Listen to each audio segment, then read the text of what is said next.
بسم الله والصلاة والسلام على رسول الله. مرحبا بكم أخواتي في قناة مروة ديزاد. إن شاء الله هذا الفيديو يلقاكم مهنيين وفي صحة جيدة. وصفتنا لنهار اليوم وصفات متنوعة، جبت لكم المالح والحلو. أول حاجة نبداو بها شطيطحة نتاع الدجاج تكتر بالبنة مع هاد لي ميني مطلوع خفاف هشاش كي الريشة. نعطيهم لكم بمقادير مضبوطة باش تنجحوا فيهم، خصوصا المبتدئات. يجيو بزاف بزاف بنانيه البنات. جبت لكم تحليه كذلك تكتر بالبنه. الوصفات نتاع اليوم ما شاء الله، فقط نتمنى اي وحده شافت قناه مروه ديزاد وما زالت ما اشتركتش نقول لها اختي فضلا وليس امرا وقفي لا فيديو، اشتركي، فعل الجرس على الكل حتى يصلكم كل جديد قناتي. وبالنسبه للاخوات كذلك اللي يشوفوا هذا الفيديو ما ينساوش قبل ما يخرجوا يخليوا لي جام وبارطاج للوصفه، لانه القناه فعلا ما زالت صغيره وتحتاج لدعمكم واشتراككم اخواتي. املي كبير انكم تشجعوني وتخليوا لي جام وكومنتار مشجع، ونبداو على مع الوصفات على بركه الرحمن. اول حاجه نبداو بالشطيطحه نتاع الدجاج. في الطنجره ديالي حطيت خليط بين الزيت العادي وزيت الزيتون، زيت ضفت مغرفه نتاع السمن. كما تعرفوا الشطاط يحبوا ليدام. نزيد نضيف عليهم قطع نتاع الدجاج، طبعا على حسب افراد الاسره او على حسب الشيء اللي متوفر عندكم. ونخليو الدجاج نتاعنا يبدا يتقلى، يعني نقلبوا عليه من الجهتين. من بعد يا البنات نبداو نوجدوا الدرسه. بالنسبه اللي عندهم المهراس يستعملوا المهراس، اللي ما عندهمش جبت لكم اسهل طريقه. تميكسيو هاد المكونات. عندي من 4 ل 5 سنينات نتاع الثوم، زوج نتاع الفلفل الاحمر الحار. طبعا الشطاط حيكونوا حارين يجيو بزاف بزاف بنان. غسلت هذا الفلفل ونضيفه هنايا. بالنسبه للتوابل انتبهوا يا البنات، نص مغرفه فلفل كحل المقطع ما تسجلش، مغرفه كبيره فلفل احمر، مغرفه كبيره فلفل احمر عفوا. هنايا بانت انه حطيت الفلفل كحل، وكذلك مغرفه نتاع الكمون. ونضيف القليل نتاع الماء ونميكسي كامل هاد المكونات مع بعض. نعاون بالقليل نتاع الماء يعني باش يتسرحاو كما راكم تشوفوا. وتحصلت على هذا الخليط. هنايا نفرغ هاد المكونات كما راكم تشوفوا، او هاد الدرسه اللي حضرتها. وكما شفتوا الشطيطحه هذه ما فيهاش البصل يا البنات.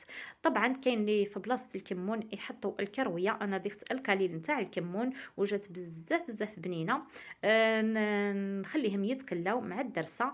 ونعاود نشلل هذا الطاس نتاع اللي رحيت فيه هكذا باش ما نخسر حتى حاجه. ونغطي عليها ونخليها تتكلى في غرضها. طبعا بعد ما زيت ضفت الملح، نغطي على الطنجره نتاعي ونخليها تتكلى مليح. من بعد يا البنات نزيد كميه نتاع الحميصه اللي كنت شمختها من قبل، ودائما عندي في المجمد. ونمركو بالماء سخون، نمركو بالماء الكافي اللي يخلي الحميصه والدجاج نتاعنا يطيبوا. كي ترفد الطنجره الغاليه نقصوا النار ونخليوها تطيب على نار متوسطه. هذه هي. هنايا نحركوا عليها ونغطيوها ونخليوها. ونروحوا نحضروا ليميني مطلوع. بالنسبه للكميه تاع ليميني مطلوع عندنا مقدار مضبوط، زوج كيسان تاع الماء دافي ماشي سخون وماشي بارد. زوج كيسان نتاع الماء دافي ماشي سخون وماشي بارد. نزيد نضيف عليهم مغرف كبيرة خميرة فورية أو خميرة الخبز. ونزيد نضيف مغرف صغيرة سكر. نزيد نضيف كذلك هنايا تلت كيسان نتاع السميد متوسط مايل رطب، تلت كيسان ممسوحين نتاع السميد متوسط مايل رطب مع كاس مملوء نتاع الفرينه. يعني حطينا تلت كيسان سميد مع كاس فرينه، 4 كيسان. ضفت السانوج كميه نتاع السانوج يزيد في البنه تاع هاد لي ميني مطلوع، هذا مقدار مضبوط. ونخلي البيترا نتاعي يبدا يلم لي في العجينه. العجينه راح تكون مطلوقه، ونفس الشيء الاخوات اللي ما عندهمش البيترا ورايحين يعجنوا باليد. شوفوا العجينه القوام تاعها يا البنات كيفاش يكون.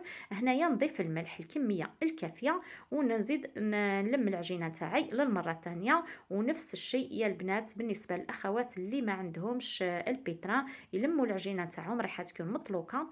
من بعد رايحه بعد ما تلم العجينه تاعي نغطيو العجينه تاعنا ونخليوها تريح على الاقل 10 دقائق. هنايا شوفوا البنات بعد ما تلمت العجينه تاعي نغطيها ونخليها تريح 10 دقائق.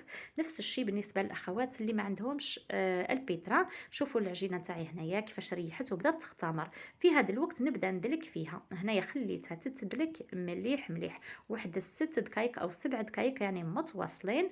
ونفس الشيء بالنسبه للاخوات اللي يعجنوا باليد يبقاو يدلكوا في العجينه تاعهم.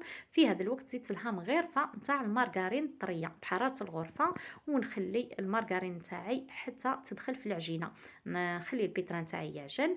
في هذا الوقت يا البنات تحصلت على هذا القوام. شوفوا العجينه تاعي كيفاش جات ما شاء الله. ندهن يدي بالزيت وننزل العجينه تاعي اللي تحصلت عليها. شوفوا البنات القوام اللي تحصلت عليه. في هذا الوقت يا البنات نجيب كميه نتاع السميد نفرش الطرشونه باش نبدا نحط عليها هاد لي ميني مطلوع. وطبعا تقدروا توزنوهم باش يجيوكم بنفس الحجم، لكن انا فضلت نخدم عيني ميزاني يعني كرات صغار.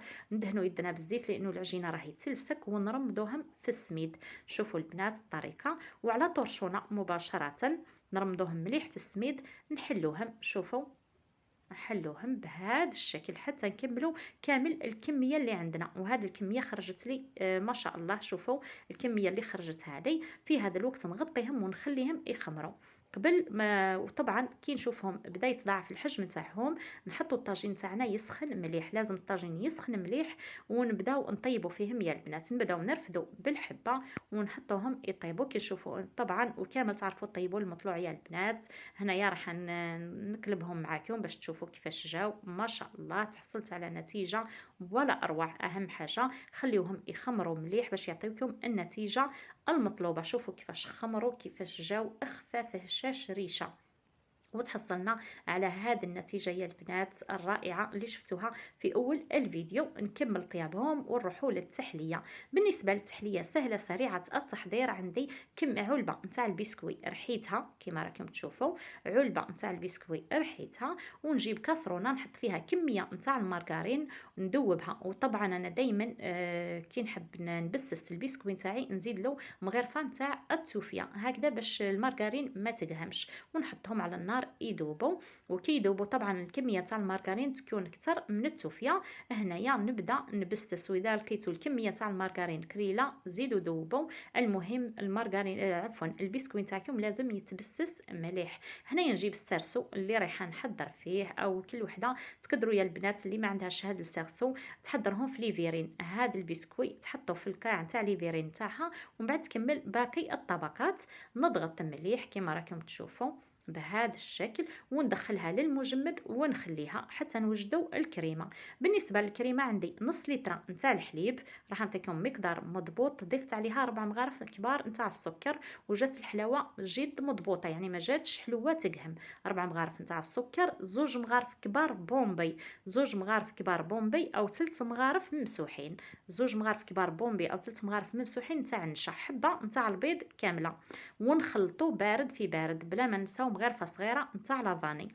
ونخلطو بارد في بارد. من بعد نحطوها على النار طيب كي تبدا تتكاتف. هنايا رايحين نجبدوها ونضيفوا عليها مغرفه نتاع المارغرين صغيره. نضيفوا مغرفه صغيره نتاع المارغرين ونحركوه وهي سخونه. من بعد نجيبوا البسكوي تاعنا اللي حضرناها مع بعض ونفرغوا هذه الكريمه وهي سخونه على الطبقه نتاع البسكوي اللي حضرناها. وطبعا البنات نخليوها تتنحى لها يعني سخنه اللي بزاف. ومن بعد نعاودوا نردوها للفريجيدار ونخليوها تبرد وتتماسك. يعني ما كانش ما سهل من هذه التحليه. وتقدروا بنفس الطريقه تحضروها في ليفيرين يعني تحطوا طبقه نتاع البسكوي اللي حضرناه زيدوا تضيفوا عليه هذه الطبقه ومن بعد نزيدوا نروحوا مع بعض ونحضروا بودره. نجيبوا كاس نتاع بودره الشونتيي مع كاس غير ربع نتاع الحليب نطلعوهم. واذا لقيتوا يا البنات الكريمه نتاعكم يعني ثقيله بزاف زيدوا لها القليل نتاع الحليب. اهم حاجه الحليب يكون بارد بزاف. في هذا الوقت باش الخدمه تكون متكونه حطيت الكريمه نتاعي في لابوش ورايحه ندور على هاد الطبقه يعني ندير طبقه نتاع الكريمه شونتي فوق الطبقه اللي حضرناها مع بعض فوق طبقه الكريمه. ونظن الصوره راهي واضحه. هذه اسهل طريقه نخدموا بها باش نكونوا منظمين. بعد ما كملت كامل، نسوي السطح بالمغرفه نتاع الطبقه نتاع الشونتيي، وندخلها للفريجيدار ونخليها تبرد مليح مليح. وطبعا بعد ما تبرد تقدروا يا البنات اللي ما عندها الشوكولا وعندها كميه قليله فقط، يعني تذوب كميه قليله تاع الشوكولا وتخدم خطوط على الوجه كيما الخطوط تاع الملفاي. لكن انا عندي كميه تاع الشوكولا مليحه، ذوبتها في الحليب وخليتها ثقيله وضفتها هنايا على الوجه نتاع الشونتيي بعد ما بردت مليح مليح. لازم تبرد باش الشونتيي تاعنا ما تذوبش. وندخلوها للفريجيدار. كميه بكات صغيره نتاع الشونتيي زينتها في الوسط، تقدروا ترشوا كميه نتاع المكسرات، وهذه هي النتيجه. وخليوها تبرد على الاقل 2 3 سوايع قبل ما تقدموها. ونتمنى الوصفات نتاع اليوم ينالوا اعجابكم. شطيتها جات ميدمه وطيبه الزبده من الحميصه للدجاج، تشهي حاجه نتاع تغماس. لمني مطلوع راهم امامكم، اخفاف هشاش كي القطن. نتمنى الوصفات ينالوا اعجابكم. واهم حاجه يا البنات ادعموني ابجام وبارطاج للقناه، لانه القناه راهي تحتاج لدعمكم واشتراككم. وبالنسبه للتحليه طبعا بعد ما بردت يا البنات تحصلنا على هذه النتيجه اللي راهي امامكم. راح نقسم معكم، والله ما تتشبع هذه التحليه.